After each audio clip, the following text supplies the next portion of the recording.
It's a big controversy both online and offline, particularly on the X social media app. Well, a certain user was registered in September 2022, and that same user, which at that time was at Josh Amokwiton, which is reference to the INEC chairman, is said to have put a statement supporting the re-election of the APC. That's at Josh Amokwiton. And fast forward, recently that particular handle was renamed when people started sharing screenshots of the possibility of the handle being partisan. It was changed to at Sunday Vibe 00. And there's been a lot of back and forth, a lot of unearthing information around the number which was used to register, the email address which was used to register, and for a lot of people, they're now calling for the resignation of the INEC chairman, Professor Josh Amokwiton, over alleged partisanship. So today we want to get to the heart of this matter because lots of things are flying on the internet, and X's AI assistant is also in the mix. What is true? What is hallucination? What is not true? What can we hold on to? Well, we're joined on the program by someone who has a very firm ICT background. In fact, he's the director of ICT at INEC. Dr. Lawrence Bayode joins us virtually on the program. Dr. Bayode, good morning and welcome to the show. Good morning to you and good morning, Nigerians. Well, Dr. Bayode, let me just ask you straight up. I'm sure you've been following that conversation. Did Professor Josh Amokwiton at any time use a handle or own the handle at Josh Amokwiton? Based on the official statement issued by the Commission sometimes last week, the chairman does not maintain any personal X account. Therefore, any content being attributed to such an account is not recognized by the Commission as originating from it.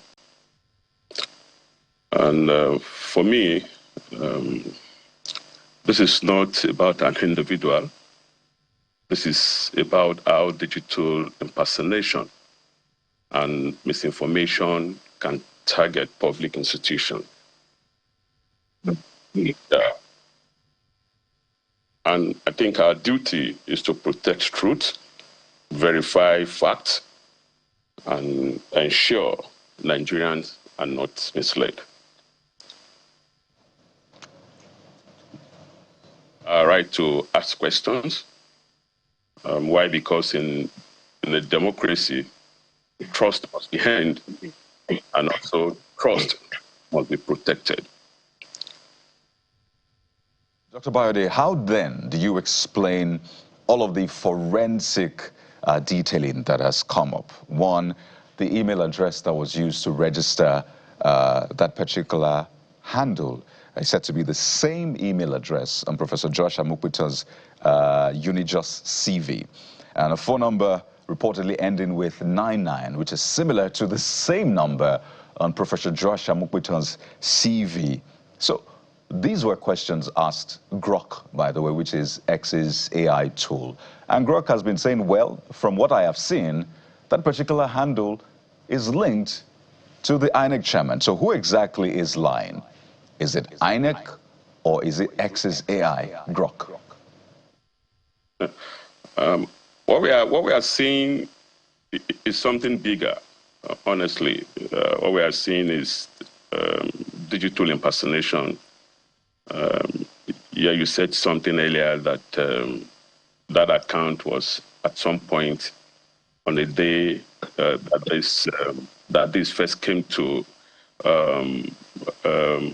fore. That account was renamed. The content there maybe will have been manipulated. Again, the important issue here is how digital impersonation and content manipulation can mislead the public. And don't forget the email addresses and the phone number that you just mentioned. I think all these are public, they are in public domain. So anyone who wants to create havoc can use all this information of anyone and use this as the wheel. Lied, because a lot of questions ask Grok says that account is possibly linked to Professor Joshua Mokpetor. So is Grok hallucinating? Is it some sort of bias that Grok is playing out here? Just to be clear, because you're an ICT person, this is your field that you know very well. Yeah, you know, Grok honestly can hallucinate just like any modern artificial intelligence system. But I think the key is to verify important information, especially for decision or public communication. So yes, any AI system can hallucinate, and so Grok can also hallucinate. Let's break it down for those who are not familiar with how technology works. So it's either, okay, let me put it this way. Is it possible to use someone else's email address to open, social media account, in this case, X? Is that a possibility? I'm just asking from a very layman point of view. Yeah, it's possible if your people can hack into your system, if your system is not well protected. If not for a time like this, when our social media platform are protected by two-factor authentication. My Facebook system was once hacked. My WhatsApp platform was once hacked. And honestly, in this digital world, anything can happen. Like I said earlier, what I've seen is something bigger.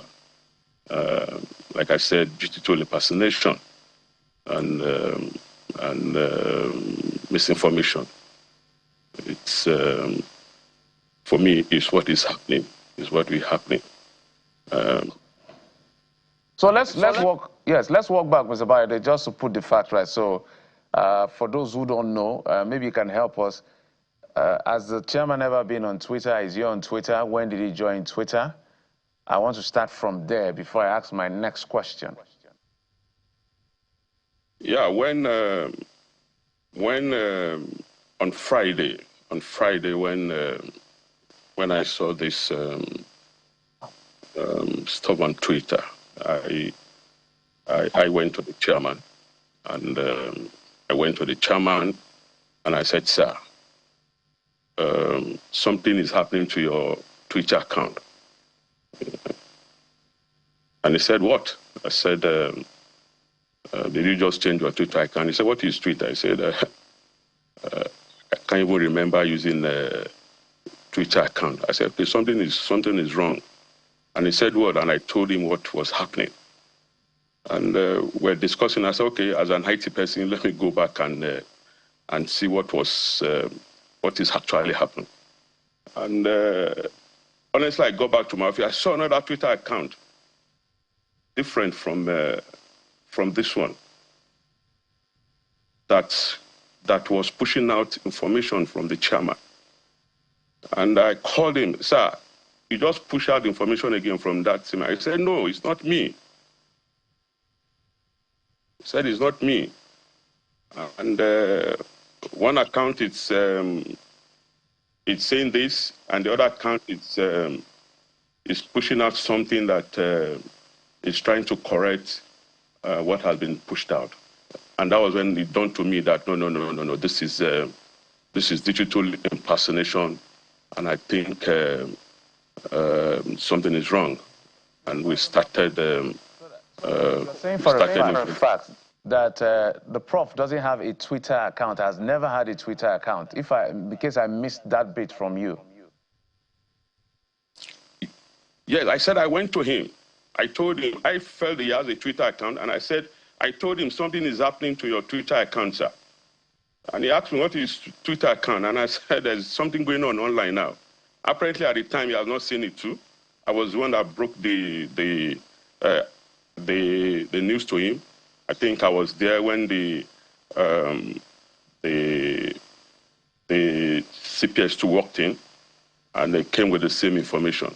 And I said, oh, no, I think I need to go check this thing. But when I go back to my office, honestly, I saw another Twitter account in his name. This Twitter account was pushing out positive things about the chairman, as if he was the one pushing out those things. And that was when it dawned on me that, no, something is something. I get your drift. I just want a categorical answer. Has there been any time in his life where he had a Twitter account? That's all I want to know from your interaction. I know it's not your account. You work with the commission.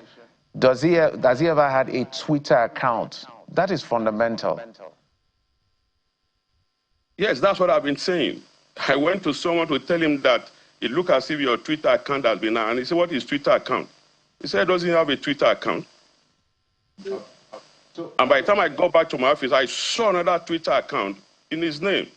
And in all this investigation that we started doing since Friday, we've seen a lot of social media accounts in his name. And I kept asking him, did you create this account? Instagram, Facebook, all this account in his name. Some created back in 2018. So the question is, who would want to impersonate him, for example, in 2018?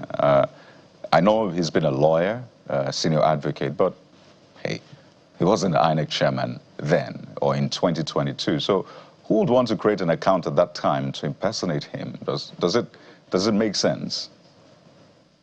Yeah, but the footprints are there. It doesn't lie. They are still there. You can also verify those angles are still there. But what we are doing now is to pull down all those angles before they use it to tarnish. You know, this is a very, very touchy subject. It touches at the heart of the integrity of our electoral umpire, that is INEC. If an account said to be linked to the INEC chair is saying victory is sure to a post, a partisan post by an APC member, then for a lot of people, they already see the 2027 election as done and dusted because they will say INEC has taken a side. So the INEC itself must show beyond reasonable doubt its own side, because for a lot of people, they've already decided, particularly if you look at the kind of response that Grok has been given, or the forensic analysis that people have done with the email, the trying to recover password, and they type a certain email link to him, and it takes that email, or they look for the number, and it looks like his number. So INEC has a job of work to do, and I'm wondering, what is INEC going to do to prove to Nigerians, really, that these accounts or that particular account is not in any way linked to the INEC chair, if you can?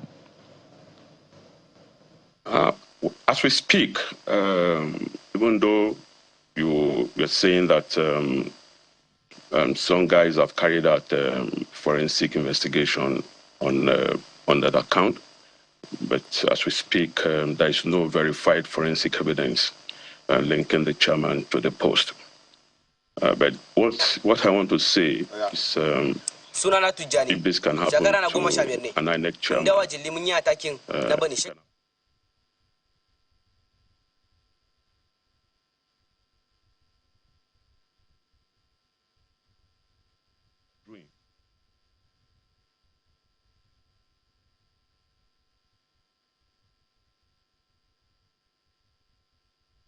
screenshots to guide our conclusions.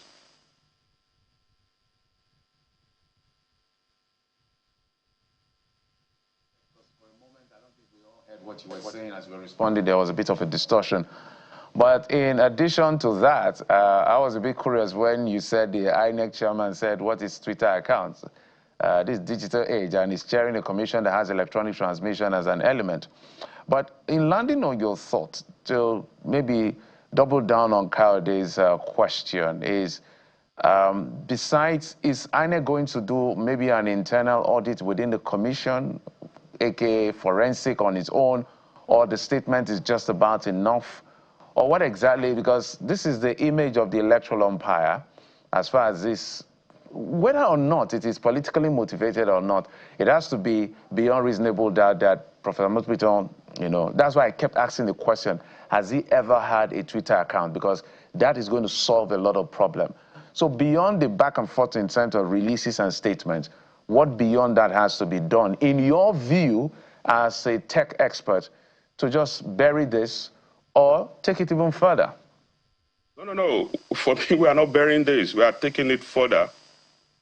We are taking this further because even though, like I said, we have referred this to security agencies, and like I said, we rely on evidence. We're also going to be engaging a third party, a forensic expert to also help look at this. We are already looking at it in-house. I will not base my judgment on screenshot. I will not allow that to guide my conclusion. I know that the commission will engage a third-party forensic expert to also look at this, and that will guide I think that will guide the conclusion of the commission. Yeah, we will not just keep. Yeah, we are preparing for election. This is happening. No, we won't just keep quiet. We need to look at all this. We are going to be deploying the technology massively during 2027 general election, and if this is already happening now, then we need to ensure that we we do the needful.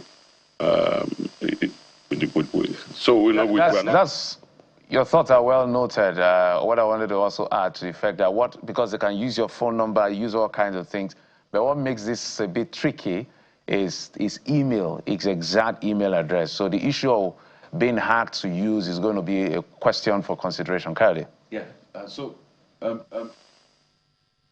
Part of this is just how independent INEC is, whether it's partisan or not. But if you eventually now find out that indeed that account is linked to the INEC chairman, does that change things for you? Yeah, of course, and that was why I said that I will not rely on. I will rely on evidence. I will not rely on screenshots, and I'm sure that the commission also will also rely on evidence. I will not rely on screenshots to guide its conclusions on this matter. All right, Dr. Bayode, we have to thank you for your time. There have also been issues raised around the president's aide releasing a statement credited to INEC, and then people saw INEC releasing that statement afterwards. Yes, there may have been issues with timeline and when INEC released it, but we just want an independent INEC, an INEC that is non-partisan. That's what Nigerians want. And we'll be speaking to you in the coming days, Dr. Biden. I want you to give Nigerians your commitment to come back with all of your findings, whatever the case may be. Is that a commitment you're making to Nigerians, Dr. Biden? Yeah. In today's digital world, honestly, perception can be manufactured. The truth must be verified. And as an institution, our responsibility is to ensure that Nigerians are guided by facts, not by Thank you. Well, Dr. Bayode, we have to thank you so much for your time. And of course, we'll be speaking to you in the coming days. We've been speaking with Dr. Lawrence Bayode, the Director of ICT at Nigeria's Independent National Electoral Commission, over this controversy regarding Professor Joshua Mukpiton, whether or not he has an X account and whether or not he's partisan. Thank you for your time, and we wish you the best in this. But speak to you soon. Thank you so much.